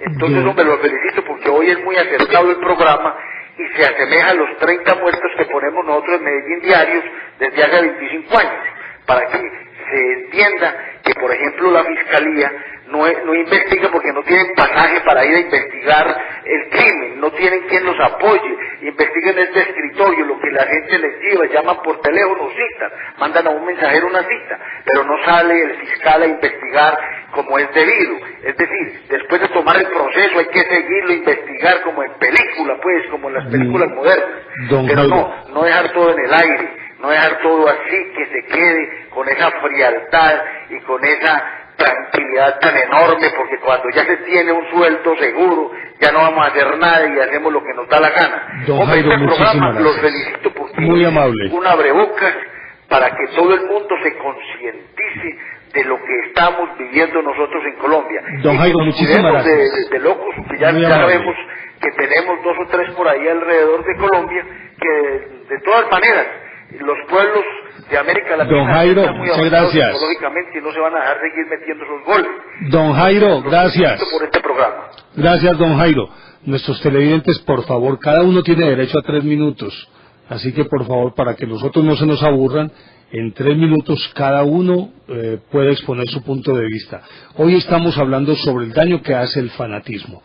Recuerden nuestros números: 381-54-54 para llamadas desde el área metropolitana de Medellín, 851-1170 para llamadas desde fuera del área metropolitana, y la línea 018-000 51-50-15. ¿Nos llama don Pablo desde dónde, Juan? Yo tampoco escuché. ¿Desde dónde llama don Pablo? Aló, don Pablo. Aló. Aló, aló. Don Pablo. Tenemos que mejorar el sonido. Aló. Don Pablo. Bueno, vamos a ver si logramos mejorar el sonido. ¿Tenemos ahí? Bueno, aquí hay mensaje. Don Pablo, ¿de dónde nos llama? Aló, don Pablo. De Madrid. Bienvenido. Bueno, ¿cómo están, maestros? Bien, bien, gracias. Adelante, adelante, que el sonido ese no lo puede distraer. Es sonido satelital. Quítele el volumen a su televisor y hable, por era favor. para decirles... Dígalo sin miedo, yo siga. con lo que no estoy de acuerdo del presidente Uribe es que las bases militares de Estados Unidos, eso Bueno, pero es que hoy no estamos hablando de eso. Qué pena con ustedes, pero es que no nos gusta revolverle política a esto. para Sudamérica. Pablo, no estamos hablando de política ni de bases militares, estamos hablando del fanatismo. Por favor, céntrense en el Sí, tema el que les hemos fanatismo, propuesto. pues, también fanatismo por una religión. Ujú. Claro. Cuando alguien es muy fanático tiende a enloquecer. Claro. Pablo, muchísimas gracias, muy amable. Vamos con correo fan. Sí. Tenemos a don Jesús Valencia desde Villa María Caldas, nos manda un saludo muy especial, es universitario y dice que trata de conciliar el sueño viendo nuestro programa. Muchísimas gracias, hombre, don Jesús Valencia, por ese correo. Y tenemos otro de don Esteban Morales que nos pregunta por los monstruos. Pues realmente las personas contrahechas forman parte de un estudio que se llama la teratología, que es el estudio de los monstruos, y que pues hombre, cuando en la Edad Media y en épocas de profundo fanatismo religioso, a veces se les quería confundir con encarnaciones del demonio o de espíritus malignos. De ahí que, de manera que ese es el sentido de los monstruos que todavía manejamos hoy en día. Desde Pereira a don Orlando. Que ya le iba a decir, hombre. Bienvenido al Búho. Buenas tardes, ¿Cómo está don Orlando? profesor, ¿cómo le ha ido? Bien, gracias. Adelante, don Orlando. Mira que Estamos no escuchando. escucho lo interno aquí en el celular. No escucha el retorno, pero nosotros lo estamos escuchando muy bien. Ah, bueno, muchas gracias. Sí, señor. No, mira que hay siempre mucho fanatismo de tantas cosas, pero la parte espiritual, religiosa es la que más le saca un jugo, ¿no? Pues veo yo. Ujú. Y mira que está ahorita esas películas que en 2012. ¿Ustedes qué me pueden compartir sobre eso? Pues Me imagino que tiene que ver con las famosas profecías mayas que indican que supuestamente el mundo se va a acabar el 21 de diciembre del 2012. 21 de diciembre, que es el solsticio de invierno. Y sobre eso se ha hablado muchísimo, pero realmente pues no hay Exactitud. exactamente, así es, Orlando. Pero los mayos, claro, yo quería mirar algo sobre eso porque los mayos, pues lo que es el calendario y muchas cosas han dado, pues digamos, han acertado, o ha sido una coincidencia. no, lo que pasa es que ellos miden el tiempo desde otra dimensión cultural y puede que para ellos una fecha no coincida con la que tenemos nosotros. Lo que ocurre, por ejemplo, con las fechas bíblicas o con el calendario judío o el árabe o el de los chinos, que ellos ponen una fecha que no tiene que ser necesariamente la nuestra. No tiene que ver necesariamente. De todas formas, profesores, eso ha sido toda la vida, o sea, es que lástima, pero es un mercadeo muy tenaz de conciencia, ¿no? La parte, digamos, el mercadeo religioso, digámoslo así, No hay duda. que atemoriza la humanidad, que se acabó, que no se Este acuerdo, si no más lo... sí, que no. Yo creo que es algo para reflexionar y no sé, aprender a madurar en la parte de convivencia espiritual, porque ese manejo de todas las épocas de las religiones y de caciques, inclusive hoy en día también, ¿cierto? Siguen. Entonces, no sé, de todas formas, sería muy bueno más adelante, seguir tratando esos temas muy importantes. Es que acuérdese nomás lo que ocurrió con... Tener una realidad para todos, que es muy difícil, ¿no? Porque yo soy una persona que respeta mucho las religiones, pero si a nosotros que aquí llegaron los vikingos, ¿nosotros qué seríamos? Así es. Y acuérdese lo que ocurrió... Acuérdese lo que ocurrió con el fin del primer milenio, cuando llegó el año 1000. Ocurrió exactamente lo mismo que está ocurriendo ahora.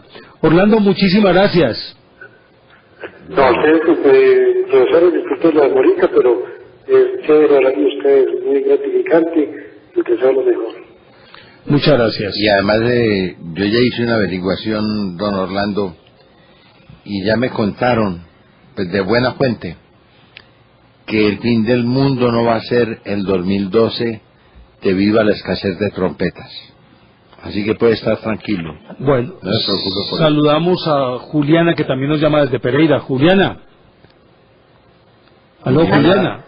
Sí. Buenas noches. ¿Desde la ciudad de Pereira? Aló. De San Antonio de Pereira. Sí, Juliana, adelante que la estamos escuchando. Buenas noches, doctor Armando Juan Manuel. Bueno, primero que todo les quiero decir que ustedes se han ido convirtiendo como una especie de Confucio de mis hijos. Y yo creo que, mejor dicho, ese título de maestro que les dan la gente que llama, yo me imagino que se deben sentir simplemente orgullosos porque maestro no se le dice a cualquiera. Mejor dicho, yo creo que maestro se le dice, yo le diría maestro a una gente que signifique mucho para mí, que sea una persona casi que sabio. Entonces me parece muy lindo cuando la gente le dice a usted maestro, y yo sí se lo merece. Muchas gracias. El tema de hoy que es sobre el fanatismo, pues llegué un poquito tarde al programa porque estaba en otras cosas, pero creo que ese es el tema, ¿sí? Sí, claro. Bueno, mira, los escucho por allá muy lejos. Pero la estamos escuchando a usted muy bien, tranquila. Bueno, mira, yo creo que el fanatismo está en muchos aspectos de la vida, en el político, en la religión, hasta además, cosas que ya no se trabajan en el mercado, como maestro, como maestro, se empieza a ver el fanatismo que si uno no cree, si uno no cree en esta política, en esta religión, entonces uno se va a seguir, no está, pues por eso, no estará en un trabajo de trabajo, está perdido. Y eso se ve mucho, y yo siempre les digo a los demonios que por favor, en todo sean críticos. Y para ser crítico, uno es la persona que tiene que tener un nivel de formación, tiene que tener para entrar a hacer, tiene que tener generalmente a las personas y los más vulnerables, a los ignorantes, como decía a la ligera, a la matadora, pero tampoco lo sabe. Entonces, uno de la vida tiene que ser crítico hasta que el mundo puede tener la realidad que el mundo no. Y yo creo que hay muchas cosas como que todos tenemos que ser escépticos, ser más bien como yo quiero tratar de confiar y aceptar. Es más, yo creo que más fácil acepta uno desde la duda, desde la desconfianza, que comiéndose todo el cuento de las cosas. Entonces, pues yo creo que en ese sentido hay que ser muy despiertos y estar acostumbrados a los niños y a los adolescentes. Esa parte de un momentito, pues como parar en la raya tener siempre como esa duda frente a las cosas. No sé, hay una clase que está ahí siempre, o sea, no creas todo lo que te digan, solo una mirada que a mí me parece que eso perder muchas cosas. De todas maneras, si la mano no crees, pues no tuve buenos días o que no me sé, y me encanta. Cuando lo llaman, pues me encanta la llamada, y a veces no puedo realizarlo, pero me encantan ustedes. Muchas gracias, señora. A usted muchísimas gracias. Y el principio de la verdad es la duda. Muchísimas gracias, Juliana. Vamos con el doctor. Eso decía doctor Mario Terreros, desde Rolanillo. Bienvenido, doctor.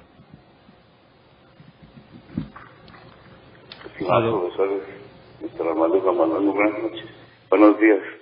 Es un placer escucharlos y como siempre yo ya me he cansado de felicitarlos por los temas y la manera de tratarlos. Muchas gracias. Sobre esto del fanatismo, yo diría lo siguiente. Alguien dice que la violencia es propia de quien carece de argumentos. Es decir, a mí me parece que eso es absolutamente cierto, ¿no? En todos los aspectos, en sentido religioso, en sentido político. Es una lástima que quien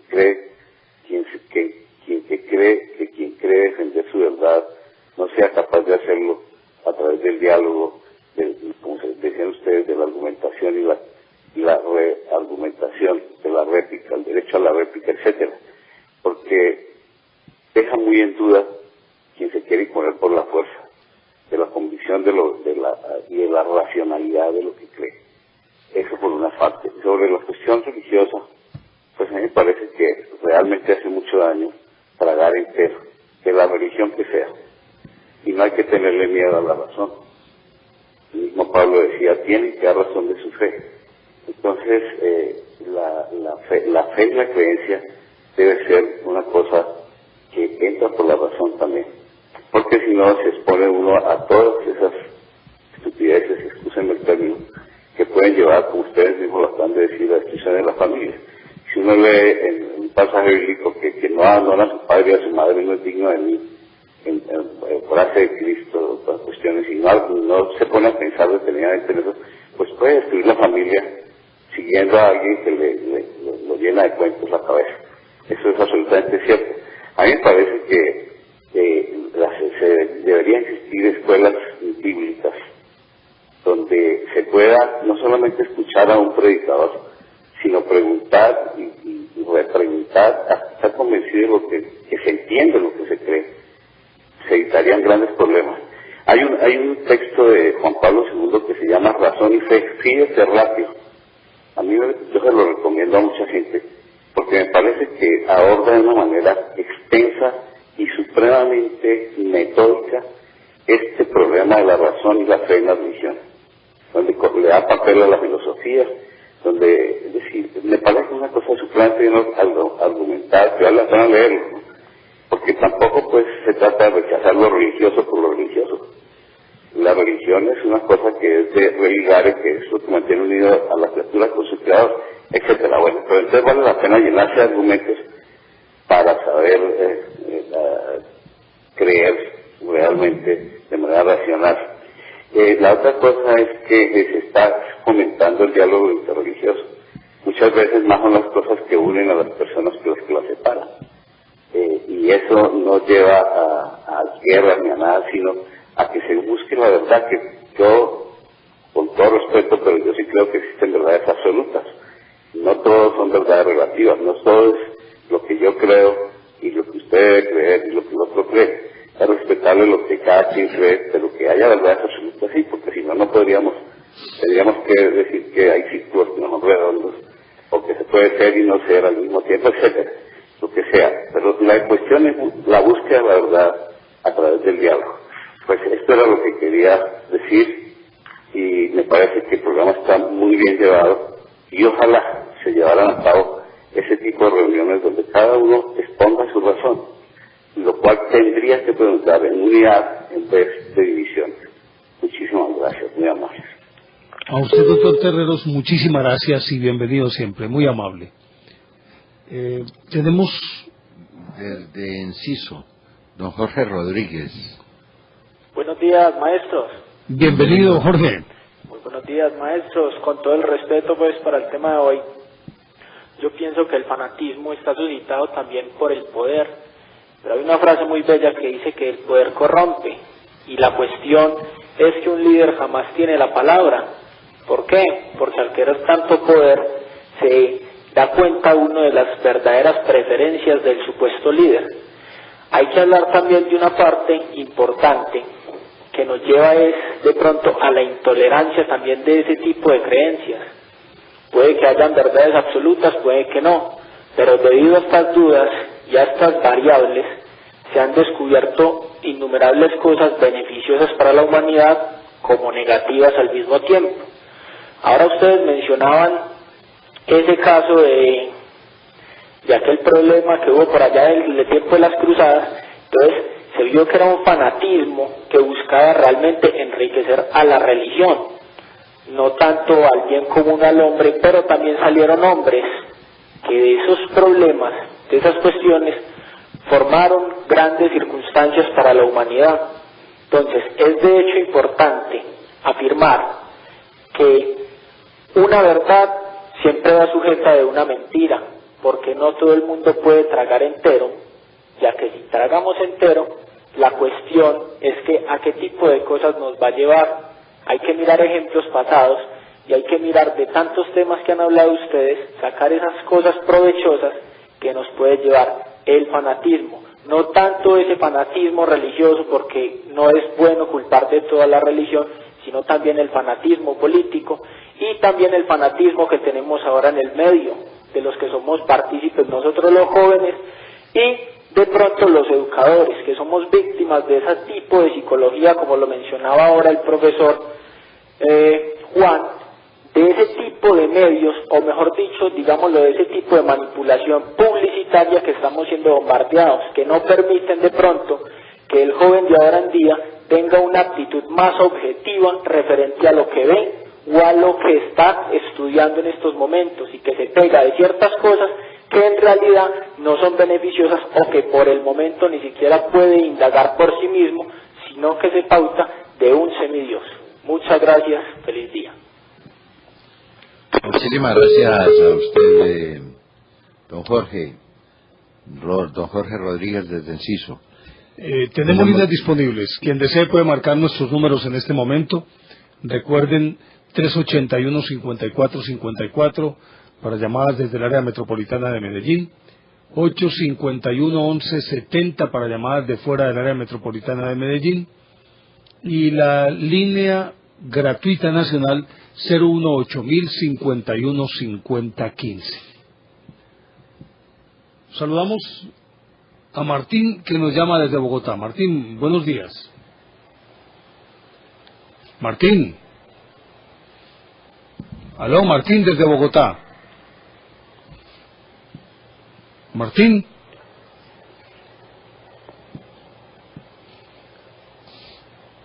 Aló, Martín. Bueno, parece que tenemos problemas. Tenemos un mensaje de don Daniel Tangarife.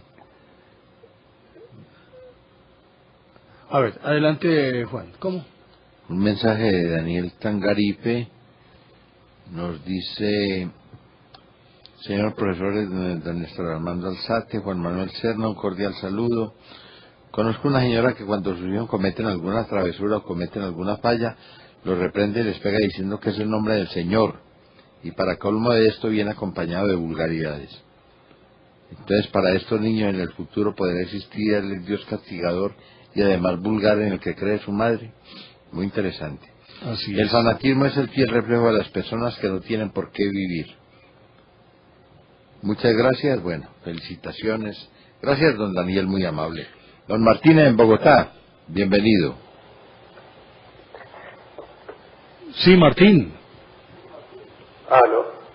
Bienvenido. Por favor, ponga el televisor en silencio y háblenos tranquilo, no se deje distraer. Colocó el televisor en silencio, pero no les escucho absolutamente nada. No, pero no se deje distraer de ese sonido. Por interno, por decirlo así, no les escucho absolutamente nada. No, pero no se deje distraer del sonido del televisor. Exponga su punto de vista y no hay ningún problema. Adelante, que lo estamos oyendo.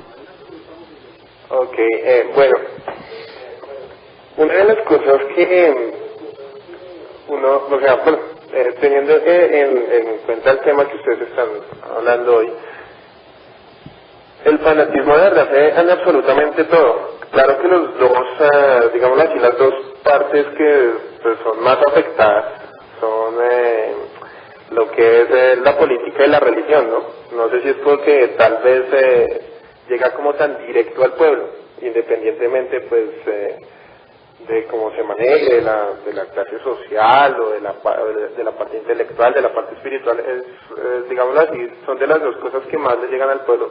Tal vez por eso hay como tanto fanatismo en esas dos partes, ¿no? Pero igual aparte de eso también podemos ver que en este siglo, que es un siglo que prácticamente uno tiene toda la mano, que prácticamente está gobernado por un razonamiento, por decirlo de alguna forma, y parece que nos estuviéramos como devolviendo, ¿no? O sea, teniéndolo todo a la mano, y parece que cada vez el ser humano se vuelve como más dogmático, por decirlo de alguna forma. Eso por un lado, porque si ustedes se ponen a mirar, tal vez en alguna ocasión, en algún otro programa que tuve la oportunidad también de hablar con ustedes, hablaba del cuento de que todas estas, o sea, esta gente que tiene como esos ideales loables, esos ideales para llevar como para arrastrar a los pueblos, por decirlo de alguna forma, siempre tienen como su parte oscura, ¿no? Y de por sí, como que el hecho de que le lave la cabeza a la gente, podría decir usted como, bueno, podría compararlo yo como con una histeria colectiva, como con algo irracional y algo, bueno, también recordando una de las frases por allá no recuerdo exactamente la frase puntual, pero era una frase que me pareció bien interesante de Oscar Wilde, que decía que algo así como que mientras se le dé una razón a un hombre, con esa razón se puede volver totalmente irracional, y eso es lo que pasa con estos fanatismos, que independientemente de que sea religioso, sea político, e inclusive sea a nivel de salud, porque de salud ahorita lo estamos viendo con estos fanatismos pues de las medicinas alternativas que, o sea, prácticamente que no son comprobadas, no hay un punto científico totalmente comprobado, pero pues que la gente totalmente fanática hace pues una cantidad de compras, una cantidad se vuelve totalmente fanática de estos productos de salud, ¿no? Así es. Entonces eso pues básicamente eso era como mi Martín, aporte. Muchísimas gracias y muy puesto en su sitio, muy enriquecedor. Muchas gracias. Y tenemos una llamada del único hombre que me ha hecho a mí fanático de la divina arepa. Estamos creando una secta de adoradores de la arepa. Flavio Vázquez desde Bucaramanga, bienvenido.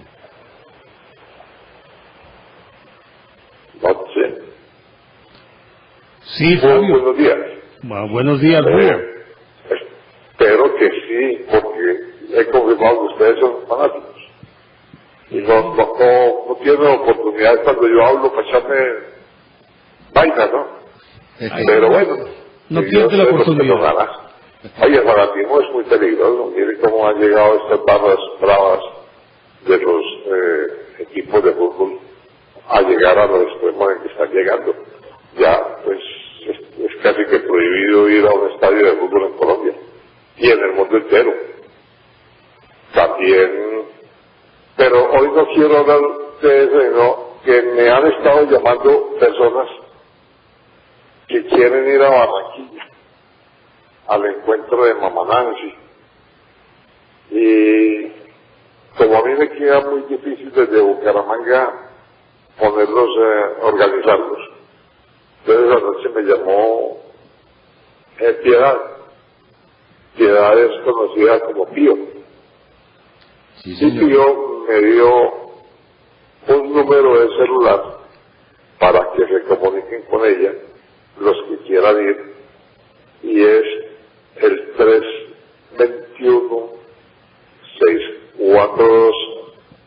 321-642-1553, y me dio un correo, Piocicla, que va más como un pollito montado en una cicla, se llama Piocicla @hotmail.com. Ella está interesada en ir a Barranquilla, pero en los primeros días del mes de diciembre, porque ya más tarde no se puede por compromisos que ustedes también tienen. De manera que ese era uno de los motivos de mi llamada. Hombre, y ustedes, como siempre, ¿qué vamos a hacer? Ustedes vamos a tener es que dar una condecoración, porque los programas que hacen, hermano, están fuera de serie. De manera que yo los quiero felicitar nuevamente. Quiero darles un feliz día. Y a la gente que esté interesada en las charlas en Barranquilla, pues yo repito el teléfono, 321-642-1553, Piedad. Bien. Muchísimas gracias, Flavio. Y buen día. Y yo no he dicho nada. Yo sí. Nos encontramos alrededor de una arepa. Yo solamente Vamos espero, a ver. nada más. Flavio, gracias. Bueno. Hasta luego. Antes que se me olvide, quiero invitar a todos los televidentes del Búho para que asistan a una charla que va a dictar Juan Manuel Serna, mi compañero, sobre el tango folclor ciudadano en el Club Medellín el próximo lunes a las 7 de la noche. Próximo lunes 7 de la noche, Club Medellín. Juan Manuel Serna disertará sobre el tango folclor ciudadano. Sí, señor, La entrada es es gratuita. completamente. Pagan a la salida. La entrada es gratuita, ya saben. Club Medellín, 7 de la noche, el próximo lunes, charla de Juan Manuel Serna sobre el tango folclor ciudadano, entrada gratuita. Todos cordialmente invitados. Cordialmente invitados, exactamente. Vamos a continuar con estos ciclos y a desarrollar estas temáticas que yo sé que le agradan mucho a la gente. Por lo menos la que usted dio de la Bella Villa tuvo muy buena repercusión y muy buenos comentarios entre el público que asistió y que difundió la idea. El lunes los esperamos. Allá los esperamos, claro. Andrés Sí, Felipe señor. nos está llamando desde Castilla. Sí o no. Buenos días. Buenos días. Bienvenido. Muchas gracias. Primero que todo, muchas felicitaciones por el programa. Pues hace poco que lo veo y verdaderamente pues, me gustan mucho los temas que tratan. Andrés Felipe, le pido un favor. Andrés Felipe, Sí. le pido un favor. Retírese un poquito de la bocina y hable más fuerte, que lo oímos, no lo oímos muy claro, lo oímos gangoso. Ok. Entonces, básicamente son dos temitas que quisiera tratar. Primero que todo, hace unos días vi... Sí. No, Felipe, no le entendemos. Retírese un poquito de la bocina. Retírese más o menos unos 15 centímetros y hable más fuerte. ¿De acuerdo? Ya. A ver, ahí. Sí. Sí, está mejor. Ok. Hace unos días en el canal Caracol transmitieron un documental de unos periodistas ingleses en la broma de gas, y realmente era pues como asombroso que a un niño de 7, 8 años desde la escuela le enseñaron a hacer granas pues caseras prácticamente. Les daban poemas de guerra, pues los incitaban a pelear contra los judíos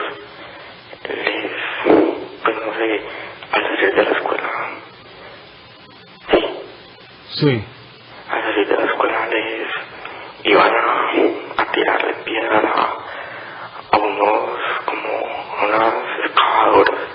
Sí, sí, sí. Pues, y hasta que no hacían un tiro, no se iban. Incluso, pues, los niños querían que los martirizaran. Ese era casi su objetivo de vida. Para como que fuera una lucha, pues no sé, como para ayudar contra la lucha contra los israelíes.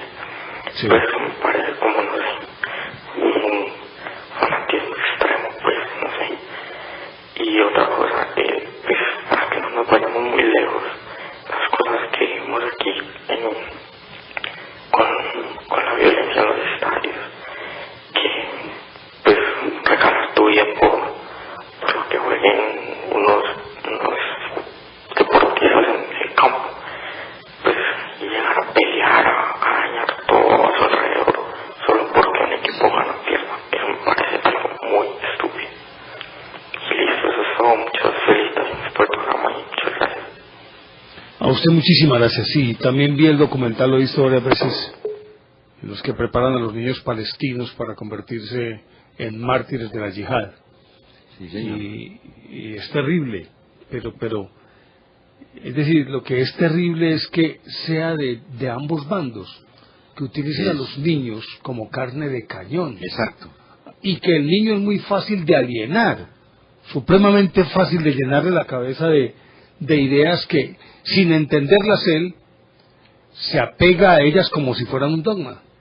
Además que pasa muy fácilmente del pensamiento a la acción, o de la sugerencia o de la recomendación a la acción. O sea, le dicen, vaya, mate a fulano de tal, y él no tiene que razonar demasiado para realizar una acción de esas delictivas, pues que tiene unas consecuencias graves, pero no las mide, no las puede medir. Simplemente actúa siguiendo más bien una orden o una instrucción que alguien que lo quiere manipular le da y lo pone en ese plan. Doña Beatriz Pérez. Aló, Beatriz. ¿Aló? Buenos días, bienvenida. Buenos días, Néstor Armando, Juan Manuel. Bueno, primera vez que participo.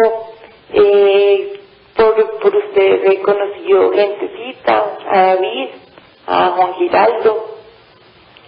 Igual quería participar porque es un tema que me mueve mucho, ya que estuve muy ligada tanto en la psicología como en la parte espiritual. Lo que dijo Néstor Armando acerca de que somos débiles de espíritu y la gente llega y se aprovecha de esa debilidad y entra a nosotros cuando más mal estamos. Ahí es donde nosotros podemos llegar a ser fanáticos. Lo hablo desde un caso personal.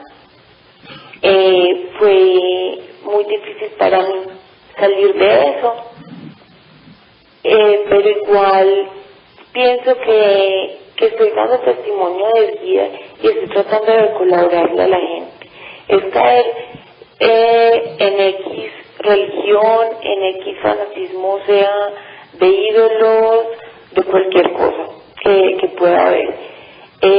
Hay manipulación y simplemente tenemos que ser fuertes, tener fortaleza, mirar para otros rumbos, dejarnos guiar por otras personas para no caer en este fanatismo y en esta situación tan difícil, donde nos sesgan y donde nos cortan totalmente nuestros derechos, nuestros deberes, nuestro ser como persona.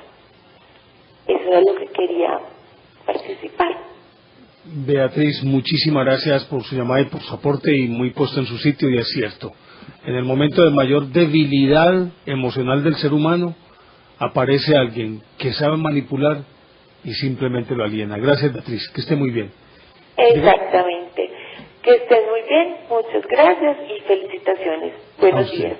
A usted muchísimas gracias. Llegamos al final, Juan, su conclusión, por favor. Sí, bueno, la conclusión siempre tiene que ver con los aportes de los oyentes. Realmente no nos podemos sentir inmunes ante una influencia negativa, una influencia que nos absorba de tal manera que pueda capiar la vida y ponerla a girar alrededor de esa idea central, así sea equivocada o errónea, o de ese a veces sentido de pertenencia, como es un club, como es una asociación, como es una cofradía, todas esas cosas pueden dar lugar a que se formen temperamentos o actitudes fanáticas, y lo mejor para eso pues indudablemente es el antídoto universal, la educación, la convicción de que uno puede creer en lo que lo que tenga bien, pero eso sí, cuidándose mucho de que no lo utilicen ni lo manipulen ni lo alienen. Uno tiene derecho a creer en lo que quiera, pero lo que no tiene derecho, yo creo, Juan, es a que crea en lo que otros quieren que uno crea. Mi abuelo, un hombre muy sabio, decía, es preferible condenarse con una verdad propia que salvarse con una verdad ajena. Uh-huh. Y me parece que en eso tenía absolutamente la razón. Pero cuando hablamos de esas verdades ajenas, son aquellas que son impuestas de manera artificiosa. Cuando existe una convicción acendrada, la convicción acendrada lo lleva a uno por el sendero que es, pero la diferencia radica en que la persona que camina a través de una convicción acendrada tiene que tener muy claro que no es la verdad absoluta y que hay otras puertas y otros caminos por los cuales también uno puede transitar. Afortunadamente el hombre tiene la capacidad de reevaluar conceptos y es característico a lo largo de la existencia de un individuo. Lo que ayer era una verdad, hoy es una mentira y viceversa. Pero tiene que ser con mucha claridad y capacidad de discernimiento para entender la diferencia y para saber por dónde está caminando. Y recordando además que